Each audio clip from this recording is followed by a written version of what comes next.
Hi ವೀಕ್ಷಕರೇ ನೋಡಿ, ಗೃಹಲಕ್ಷ್ಮಿ ಯೋಜನೆಯ ಪ್ರತಿ ಫಲಾನುಭವಿಗಳಿಗೆ ಕೊನೆಗೂ ಸರ್ಕಾರ ಹಣ ಜಮಾ ಮಾಡೋದಕ್ಕೆ ಶುರು ಮಾಡಿದೆ. ಹೌದು ವೀಕ್ಷಕರೇ, 3 ತಿಂಗಳ 6,000 ಹಣ ಈಗಾಗಲೇ ಫಲಾನುಭವಿಗಳಿಗೆ ಜಮಾ ಆಗ್ತಾ ಇದೆ.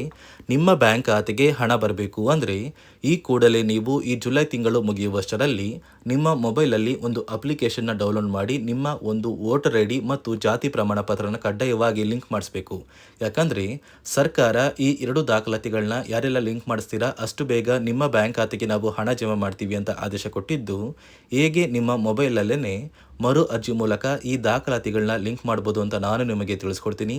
ಅದೇ ರೀತಿ ಸರ್ಕಾರ ಕರ್ನಾಟಕದ 27 ಜಿಲ್ಲೆಗಳನ್ನು ಆಯ್ಕೆ ಮಾಡಿ ಒಟ್ಟು ಕಳೆದ 3 ತಿಂಗಳಿಂದ ಬರಬೇಕಾದ ಗೃಹಲಕ್ಷ್ಮಿ ಯೋಜನೆಯ 6,000 ಹಣನ ಜಮಾ ಮಾಡ್ತಾ ಇದ್ದು, ಇಂದು ಜುಲೈ 25 ಅಂದರೆ ಶನಿವಾರದಿಂದ ಫಲಾನುಭವಿಗಳಿಗೆ ಹಣ ಬರ್ತಾ ಇದೆ. ಯಾವ ಫಲಾನುಭವಿಗಳಿಗೆ ಹಣ ಬರುತ್ತೆ, ಯಾರಿಗೆಲ್ಲ ಕ್ಯಾನ್ಸಲ್ ಆಗುತ್ತೆ ಅಂತ ನಾನು ನಿಮಗೆ ತಿಳಿಸ್ಕೊಡ್ತೀನಿ. ಅದಕ್ಕಿಂತ ಮೊದಲು ನೋಡಿ ವೀಕ್ಷಕರೇ, ನೀವು ನನ್ನ ಚಾನಲ್ನ ಸಬ್ಸ್ಕ್ರೈಬ್ ಆಗದೆ ಹಾಗೆ ಇದ್ದರೆ ದಯಮಾಡಿ ಪ್ರತಿಯೊಬ್ಬರು ಚಾನಲ್ನ ಸಬ್ಸ್ಕ್ರೈಬ್ ಮಾಡ್ಕೊಳ್ಳಿ, ಹಾಗೆ ವಿಡಿಯೋಗೆ ಒಂದು ಲೈಕ್ನ ಕೊಡಿ. ಹೌದು ವೀಕ್ಷಕರೇ, ಸರ್ಕಾರದಿಂದ ಪ್ರತಿಯೊಂದು ಗೃಹಲಕ್ಷ್ಮಿ ಯೋಜನೆಯ ಫಲಾನುಭವಿಗಳಿಗೆ ಇನ್ನು ಮುಂದೆ ಪ್ರತಿ ತಿಂಗಳು ಗೃಹಲಕ್ಷ್ಮಿ ಹಣ ನಿಮ್ಮ ಬ್ಯಾಂಕ್ ಖಾತೆಗೆ ಜಮಾ ಮಾಡ್ತೀವಿ ಅಂತ ಭರ್ಜರಿ ಗುಡ್ಡಿಸ್ನ ಕೊಟ್ಟಿದೆ. ಆದರೆ ನೀವು ಗೃಹಲಕ್ಷ್ಮಿಗೆ ಮರು ಅರ್ಜಿನ ಸಲ್ಲಿಸಬೇಕು. ಈ ಬಾರಿ ಫಲಾನುಭವಿಗಳ ವೋಟರ್ ಐ ಡಿ ಕಾರ್ಡ್ ಮತ್ತು ಜಾತಿ ಪ್ರಮಾಣ ಪತ್ರನ ಕಡ್ಡಾಯವಾಗಿ ಲಿಂಕ್ ಮಾಡಿಸಬೇಕು ಅಂತ ಸರ್ಕಾರದಿಂದ ಆದೇಶ ಬಂದಿದೆ. ಯಾಕಂದರೆ ನಿಮ್ಮ ಮೊಬೈಲಲ್ಲಿ ಒಂದು ಅಪ್ಲಿಕೇಶನ್ನ ಸರ್ಕಾರ ಕೊಡುತ್ತೆ. ಆ ಒಂದು ಅಪ್ಲಿಕೇಶನಲ್ಲಿ ನೀವು ನಿಮ್ಮ ದಾಖಲಾತಿಗಳನ್ನ ಎಂಟ್ರಿ ಮಾಡಿ ನೀವು ಮರು ಅರ್ಜಿನ ಸಲ್ಲಿಸೋದಕ್ಕೆ ಅವಕಾಶ ಮಾಡಿಕೊಟ್ಟಿದ್ದು, ಹೇಗೆ ಮೊಬೈಲಲ್ಲಿ ನೀವು ಈ ಒಂದು ಮರು ಅರ್ಜಿನ ಸಲ್ಲಿಸೋದು ಅಂತ ನಾನು ನಿಮಗೆ ಸ್ಟೆಪ್ ಬೈ ಸ್ಟೆಪ್ ತಿಳಿಸ್ಕೊಡ್ತೀನಿ.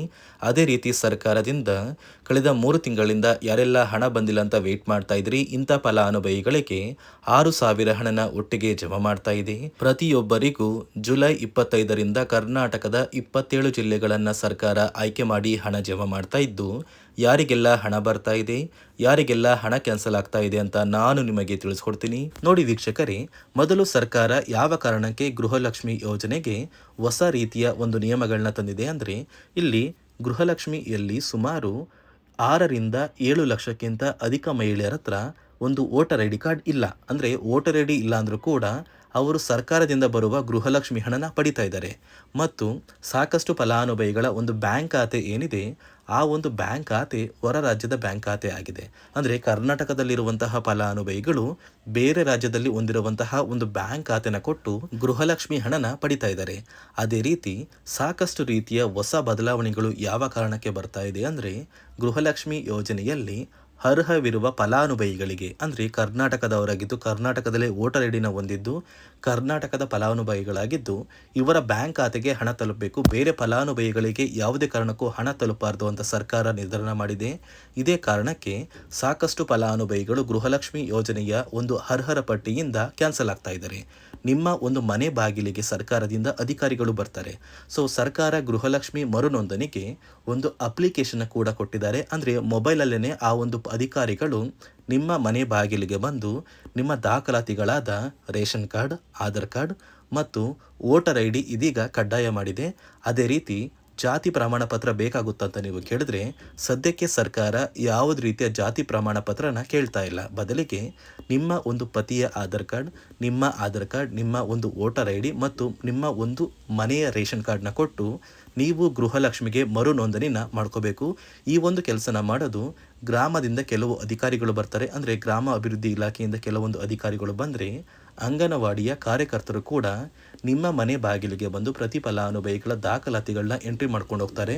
ಸೊ ಆ ಒಂದು ಫಲಾನುಭವಿಗಳು ಎಂಟ್ರಿ ಮಾಡಿದ ನಂತರ ಸರ್ಕಾರದಿಂದ ನಿಮಗೆ ಒಂದು ನೋಟಿಫಿಕೇಶನ್ ಬರುತ್ತೆ. ನಿಮ್ಮ ಮೊಬೈಲ್ ನಂಬರ್ ಏನಿದೆ ಆ ಒಂದು ಮೊಬೈಲ್ ನಂಬರ್ಗೆ ಒಂದು ಮೆಸೇಜ್ ಬರುತ್ತೆ. ಅಂದರೆ ನಿಮ್ಮ ಗೃಹಲಕ್ಷ್ಮಿ ಮರು ನೋಂದಣಿ ಅರ್ಜಿನ ನಾವು ಸ್ವೀಕಾರ ಮಾಡಿದ್ದೀವಿ ಮತ್ತು ಮುಂದಿನ ದಿನಗಳಲ್ಲಿ ನಿಮ್ಮ ಒಂದು ಗೃಹಲಕ್ಷ್ಮಿ ಹಣನ ನಿಮ್ಮ ಬ್ಯಾಂಕ್ ಖಾತೆಗೆ ಜಮಾ ಮಾಡ್ತೀವಿ ಅಂತ ಸರ್ಕಾರದಿಂದಲೇ ಒಂದು ಮೆಸೇಜ್ನ ಕಳಿಸ್ತಾರೆ.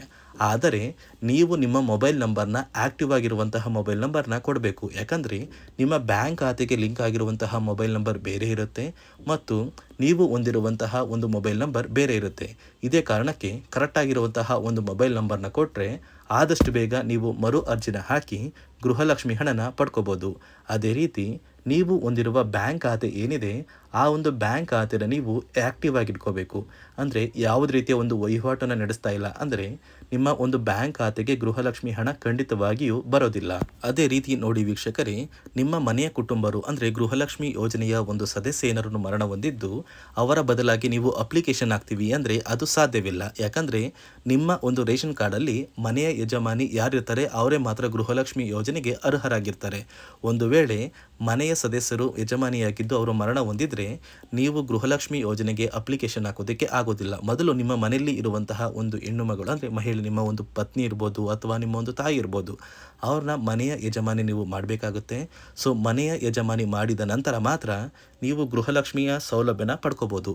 ಒಂದು ವೇಳೆ ನೀವು ಗೃಹಲಕ್ಷ್ಮಿಗೆ ಹೊಸದಾಗಿ ಅರ್ಜಿ ಹಾಕಬೇಕು ಅಂದರೆ ಇದೀಗ ಸರ್ಕಾರ ಅದಕ್ಕೂ ಕೂಡ ಕರ್ನಾಟಕ ಒನ್, ಗ್ರಾಮ ಒನ್ ಅಥವಾ ಬೆಂಗಳೂರು ಒನ್ ಸೇವಾ ಕೇಂದ್ರದಲ್ಲಿ ಅವಕಾಶ ಮಾಡಿಕೊಟ್ಟಿದೆ.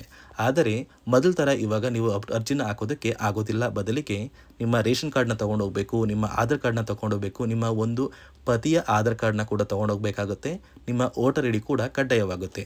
ನಿಮ್ಮ ವೋಟರ್ ಐ ಡಿ ನಿಮ್ಮ ಹತ್ರ ಇದ್ದರೆ ಮಾತ್ರ ನೀವು ಗೃಹಲಕ್ಷ್ಮಿ ಯೋಜನೆಯ ಒಂದು ಅರ್ಹತೆಯನ್ನು ಪಡ್ಕೋತೀರಾ.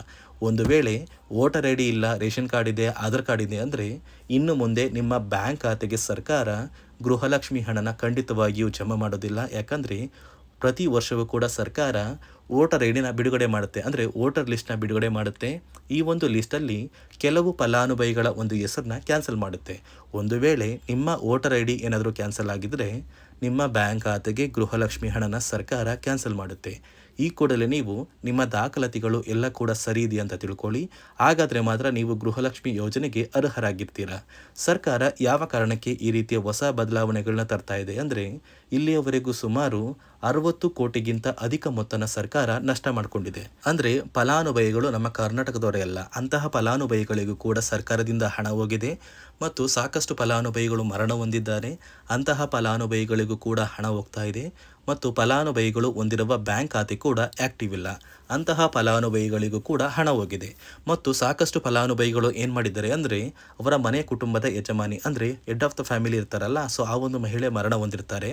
ಸೊ ಏನೋ ಒಂದು ಕಾರಣದಿಂದ ಮರಣ ಹೊಂದಿದ್ದು ಅವರ ಬ್ಯಾಂಕ್ ಖಾತೆಗೆ ಬರುವ ಗೃಹಲಕ್ಷ್ಮಿ ಹಣನ ಒಂದು ATM ಮೂಲಕ ವಿತ್ಡ್ರಾ ಮಾಡಿದ್ದಾರೆ ಮತ್ತು ಫೋನ್ಪೇ ಮೂಲಕ ಟ್ರಾನ್ಸ್ಫರ್ ಮಾಡ್ಕೊಂಡಿದ್ದಾರೆ. ಇದೀಗ ಸರ್ಕಾರ ಈ ರೀತಿಯ ಒಂದು ಹೊಸ ಬದಲಾವಣೆಗಳನ್ನ ಜಾರಿಗೆ ತಂದರೆ ಯಾರಿಗೂ ಕೂಡ ಗೃಹಲಕ್ಷ್ಮಿ ಹಣ ಮೋಸ ಆಗೋದಿಲ್ಲ ಮತ್ತು ಪ್ರತಿ ಫಲಾನುಭವಿಗಳಿಗೆ ಹಣ ಬಂದೇ ಬರುತ್ತೆ ಅಂತ ಆದೇಶ ಕೊಟ್ಟಿದೆ. ನೀವು ಕೇಳ್ಬೋದು ವೀಕ್ಷಕರೇ, 3 ವರ್ಷದಿಂದ ಯಾವುದೇ ಕಾರಣಕ್ಕೂ ನಮಗೆ ಗೃಹಲಕ್ಷ್ಮಿ ಯೋಜನೆ ಹಣ ಮಿಸ್ ಆಗಿಲ್ಲ.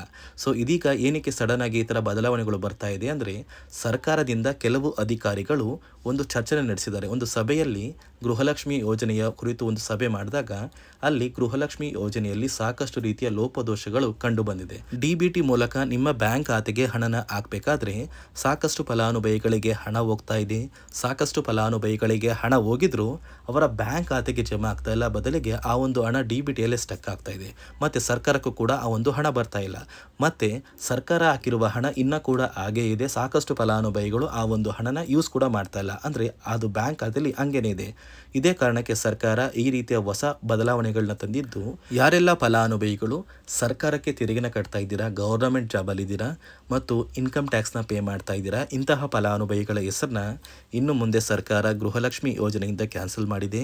ನಿಮ್ಮ ಒಂದು ರೇಷನ್ ಕಾರ್ಡ್ BPL ರೇಷನ್ ಕಾರ್ಡಿಂದ APL ಆಗಿದ್ರು ಕೂಡ ನೀವು ಗೃಹಲಕ್ಷ್ಮಿ ಯೋಜನೆಯನ್ನು ಪಡೆಯೋದಕ್ಕೆ ಅರ್ಹರಾಗಿರ್ತೀರಾ. ಅದೇ ರೀತಿ ನೋಡಿ ವೀಕ್ಷಕರೇ, ಸರ್ಕಾರದಿಂದ ಪ್ರತಿ ಫಲಾನುಭವಿಗಳಿಗೆ ಇಂದು ಶನಿವಾರ ಜುಲೈ 25ರಿಂದ ಕರ್ನಾಟಕದ 27 ಜಿಲ್ಲೆಗಳಿಗೆ 3 ತಿಂಗಳ 6,000 ಹಣನ ಜಮಾ ಮಾಡ್ತಾ ಇದ್ದು, ಯಾವ ಜಿಲ್ಲೆಗಳಿಗೆ ಹಣ ಬರ್ತಾ ಇದೆ ಅಂದರೆ ಬೆಂಗಳೂರು ನಗರ, ಬೆಂಗಳೂರು ಗ್ರಾಮಾಂತರ, ರಾಮನಗರ, ಚಿಕ್ಕಬಳ್ಳಾಪುರ, ಚಿತ್ರದುರ್ಗ, ದಾವಣಗೆರೆ, ಕೋಲಾರ, ಶಿವಮೊಗ್ಗ, ತುಮಕೂರು, ಚಾಮರಾಜನಗರ, ಚಿಕ್ಕಮಗಳೂರು, ದಕ್ಷಿಣ ಕನ್ನಡ, ಹಾಸನ, ಕೊಡಗು, ಮಂಡ್ಯ, ಮೈಸೂರು, ಉಡುಪಿ, ಬಾಗಲಕೋಟೆ, ಬೆಳಗಾವಿ, ವಿಜಯಪುರ, ಧಾರವಾಡ, ಗದಗ, ಹಾವೇರಿ, ಉತ್ತರ ಕನ್ನಡ, ಬಳ್ಳಾರಿ, ಬೀದರ್, ಕಲಬುರಗಿ, ಕೊಪ್ಪಳ, ರಾಯಚೂರು ಮತ್ತು ವಿಜಯನಗರ.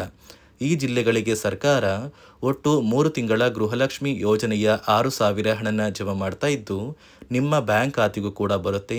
ಈ ಒಂದು ವಿಡಿಯೋನ ನಿಮ್ಮ ಪ್ರತಿಯೊಂದು ಸ್ನೇಹಿತರಿಗೆ ಶೇರ್ ಮಾಡಿ, ಅವರ ಬ್ಯಾಂಕ್ ಖಾತೆಗೂ ಕೂಡ ಗೃಹಲಕ್ಷ್ಮಿ ಹಣ ಬರುತ್ತೆ ಅಂತ ತಿಳಿಸಿ ಅಂತ ಹೇಳ್ತಾ, ನಾನು ಕೊಟ್ಟಿರುವ ಮಾಹಿತಿ ನಿಮಗೆ ಇಷ್ಟ ಆಗಿದ್ದಲ್ಲಿ ನನ್ನ ಚಾನಲ್ನ ಸಬ್ಸ್ಕ್ರೈಬ್ ಮಾಡಿಕೊಂಡು ಹಾಗೆ ವಿಡಿಯೋಗೆ ಒಂದು ಲೈಕ್ನ ಕೊಡಿ.